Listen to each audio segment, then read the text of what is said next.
Hello दोस्त, स्वागत है आप लोगों का आपके अपने और हमारे YouTube channel new star coaching centre पर। तो चलिए, हमारे जितने भी भाई बहन पहली बार या फिर नए हैं तो इस चैनल को सब्सक्राइब कर दें। तो बता देते हैं, ये आप लोगों का साइकोलॉजी यानी मनोविज्ञान है, ठीक है, पार्ट 2 यानी कि मॉडल सेट 2। और ध्यान से ये मॉडल पेपर बहुत इंपॉर्टेंट होता है आप लोगों के लिए। यानी 80%, जी हाँ 80% क्वेश्चन मैच कराएगा आपके फाइनल एग्जाम में, ठीक है।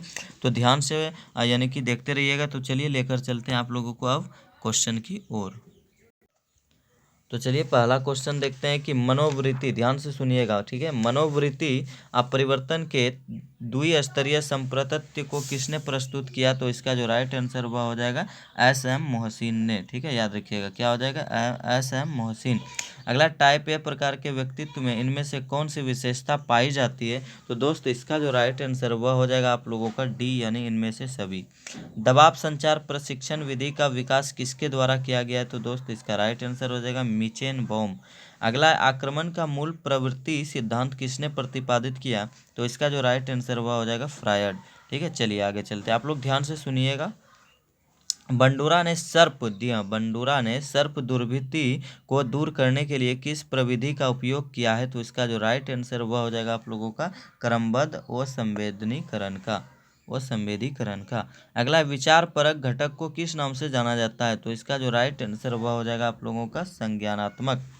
साक्षात्कार कौशल एक प्रक्रिया है कैसी? तो इसका जो राइट आंसर हो जाएगा वह हो जाएगा आप लोगों का ए यानी कि मुखोन्मुख वार्तालाप का। विचारों, प्रेरणाओं, आवश्यकताओं एवं उद्देश्यों के परस्पर विरोध के फलस्वरूप पैदा हुई विक्षोभ या तनाव की स्थिति क्या कहलाती है? तो ये बहुत इंपॉर्टेंट क्वेश्चन है जिसका आंसर होगा द्वंद्व। अगला, अंग्रेजी के शब्द स्टेटस की उत्पत्ति किस भाषा से हुई है? तो इसका जो राइट आंसर वह हो जाएगा ग्रीक से। चलिए आगे निकलते हैं हम लोग। तो आगे है कि बाह्य अबोधक के प्रति प्रतिक्रिया को क्या कहा जाता है? तो इसका राइट आंसर हो जाएगा अनुकूल। दबाव प्रतिरोधी व्यक्तित्व में कौन विशेषता नहीं पाई जाती है? तो इसका राइट आंसर हो जाएगा आप लोगों का नियंत्रक। किसने सर्वप्रथम स्वीकार किया कि द्वंद्व एवं अंतर व्यक्तित्व संबंधों में बाधा मानसिक विकारों में महत्वपूर्ण कारक है? तो इसका राइट आंसर है यह बात सुकारात ने स्वीकार किया था। अगला, निम्नलिखित में से कौन संचार का तत्व नहीं है? तो इसका राइट आंसर हो जाएगा आप लोगों का पुरानुभूति। चलिए आगे देखते हैं, निम्नांकित में से कौन प्रभावी परामर्शदाता का गुण नहीं है? तो इसका जो राइट आंसर वह हो जाएगा आप लोगों का सरसत सम्मान। सड़क, बांध आदि उदाहरण है किसका? तो इसका राइट आंसर हो जाएगा आप लोगों का निर्मित पर्यावरण का। अपने संबंधियों से बातचीत करने में किस दूरी का उपयोग किया जाता है? तो दोस्त इसका राइट आंसर हो जाएगा आप लोगों का डी यानी इनमें से कोई नहीं कोई। क्या दूरी करेंगे? कोई दूरी थोड़ी करेंगे अपने से बात करने में। अगला, किस आक्रामकता में व्यक्ति का अभिप्राय छिपा रहता है? तो इसका जो राइट आंसर वह हो जाएगा आप लोगों का ए यानी कि वैरपूर्ण आक्रामकता का।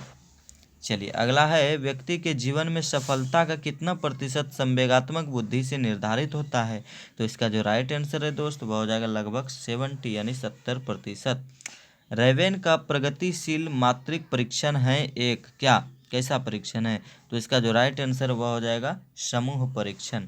शेल्डन के व्यक्तित्व प्रकार में नहीं है क्या? उसके प्रकार में नहीं है, कौन सा प्रकार? तो इसका जो राइट आंसर वह हो जाएगा क्रिस्काय, ठीक है, याद रखिएगा। चलिए अगला है, मनोवृत्ति निर्माण का मुख्य निर्धारक कौन है? तो इसका जो राइट आंसर है दोस्त वह हो जाएगा आप लोगों का अतिरिक्त सूचना। इनमें से कौन सा गुण एक सफल मनोवैज्ञानिक के रूप में आवश्यक नहीं है? तो इसका राइट आंसर हो जाएगा उत्तरदायित्व का बोध। जिन व्यक्तियों की बुद्धि लब्धि 80-89 के बीच होती है ना, उन्हें क्या कहते हैं? तो उन्हें क्या कहते हैं? इसका राइट आंसर हो जाएगा आप लोगों का मूड यानी मूर्ख लोग। किस वर्ष बुद्धि का पास मॉडल विकसित हुआ? तो इसका राइट आंसर हो जाएगा आप लोगों का बी यानी कि 1994। अगला है, व्यक्तित्व भिन्नता का अर्थ क्या होता है? तो दोस्त इसका राइट आंसर हो जाएगा आप लोगों का सी यानी कि ए और बी दोनों, यानी कि आप लोग ये दोनों को जो है ना ध्यान से पढ़ लीजिएगा, ठीक है। चलिए आगे चलते हैं दोस्त, और ध्यानपूर्वक सभी मॉडल सेट, जी हाँ all to all model set आपको इसमें फ्री ऑफ कॉस्ट यानी कि मिलेगा आपको पढ़ने के लिए, ठीक है। चलिए अगला है कि बुद्धि के किनके सिद्धांत को एक कारकीय सिद्धांत कहा गया है?